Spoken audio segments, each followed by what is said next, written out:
বালা সেটা ভাঙা আচার পেয়েছি, আজকে এটা নিয়ে পাতি হবে। যাই এটা নিয়ে টুক করে কেটে পড়ি। এই তুই আমার আচার নিয়ে কি করছিস না? রাখ রাখ বলছি, আমার আচার রাখ। রাখ বললে হয়ে গেল নাকি? এখন এটা আমার।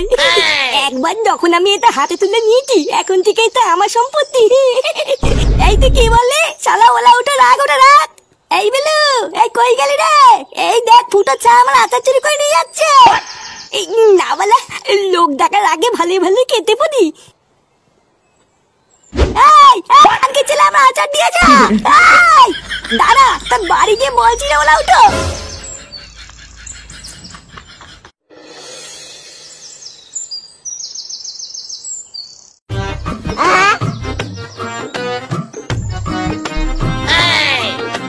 কি রে, সেই যে আসছি বলে গেলি, এতক্ষণ কোথায় ছিলিস? একটা ইম্পর্টেন্ট কাজ করতে গেছিলাম রে। এই দেখ কি এনেছি। কি রে, এটা আবার কার পোঙা মেরে আনলি? আলে ওই পাঁচের পাড়ার ঢেমনি বুড়ি আছে না, ও না দিয়ে আচার চুরি করে পালিয়েছি। কিন্তু আচার আনলি কেন? আচার দিয়ে কি হবে? চুদ না, কিছু বোঝেন না। বালা মাল দিয়ে খাবো, আবার কি করবো? ভোদা শুধু মাল আনলেই হবে? চারটা কিন্তু দাদু নিয়ে আসবে নাকি? হ্যাঁ সেটাও ঠিক। নে নে, আর সময় নষ্ট করিস না, মারবেন না মারবেন না।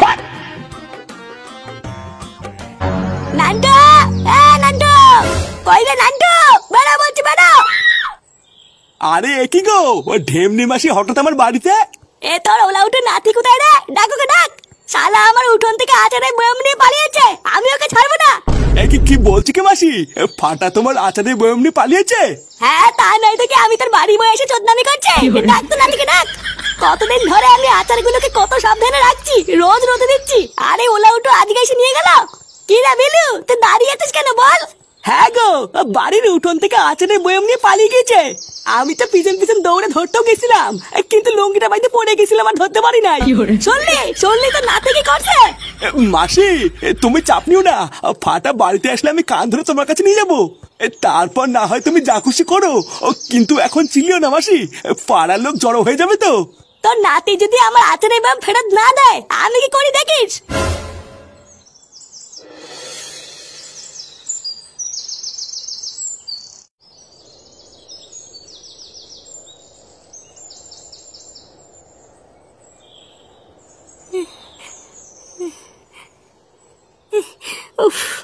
বাড়াই রোদের মধ্যে ফাটকে কোথায় খুঁজি এখন? যা সাকাচরা রোদ দিচ্ছে, ওকে খুঁজতে খুঁজতে তো আমারই 12টা বেজে যাবে। না বাবা, আর খুঁজে করে লাভ নেই। বাড়ি গিয়ে ফ্যান চালিয়ে একটু শুই গিয়ে। বিকালে তো খাবার জন্য বাড়িতে আসবেই, তখন ফাঁকটা লেগে লেওড়া টিপে ধরবো। কি ওটা বাবা আসছে না?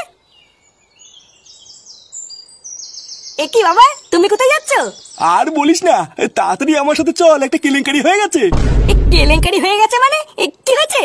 আরে গ্রামে সবাই নাকি ফাটাকে কোন জায়গা থেকে ধরেছে, ধরে গ্রাম প্রধানের বাড়িতে নিয়ে গেছে। কি বলছো? হ্যাঁ রে, শুনছি নাকি ধরে বেঁধে রেখেছে। তাড়াতাড়ি চল, না হলে কিন্তু গ্রামের লোকজন ধরে মারধর করবে। হ্যাঁ চলো চলো। এইটুকু একটা বাচ্চা যদি গ্রামের লোকজনের এত ক্ষতি করে, তাহলে গ্রামের লোকজন তো খসে যাবেই। আচ্ছা নান্টু, তোমার তো বয়স অনেক হয়েছে নাকি? তা তোমার নাতি যে এরকম বারোশো করে বেড়াচ্ছে, তা তুমি কি শাসন টাসন করো না নাকি? না মানে মোড়ল মশাই, আমি তো আমার দিক থেকে সম্পূর্ণ চেষ্টা করি, দাদু হয়ে যতটা সম্ভব আমি তো সবই করি। হ্যাঁ তা তুমি কেমন শাসন করছো সেটা তো দেখতেই পারতেছি। একজনের বাচ্চার ধাক্কা দিয়ে পুকুরে ফেলাই দিছে, আর একজনের নাকি আচার চুরি করছে, আর ওই যে কেউটে পড়ে আছে, কেউটেরও নাকি মাল খাওয়াই দিছে।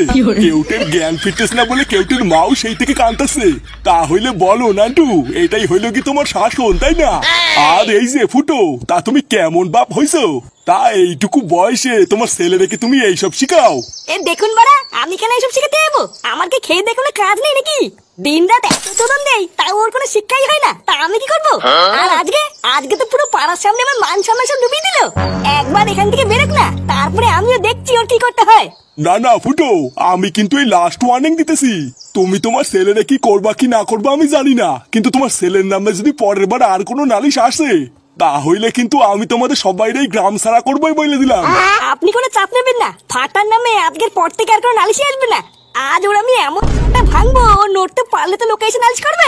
পুরো গ্রামের লোকের সামনে আজকে তুই আমাকে এই দিন দেখালি চুদির ভাই। ফুটো ফুটো ছাড় ছাড়। দাদা!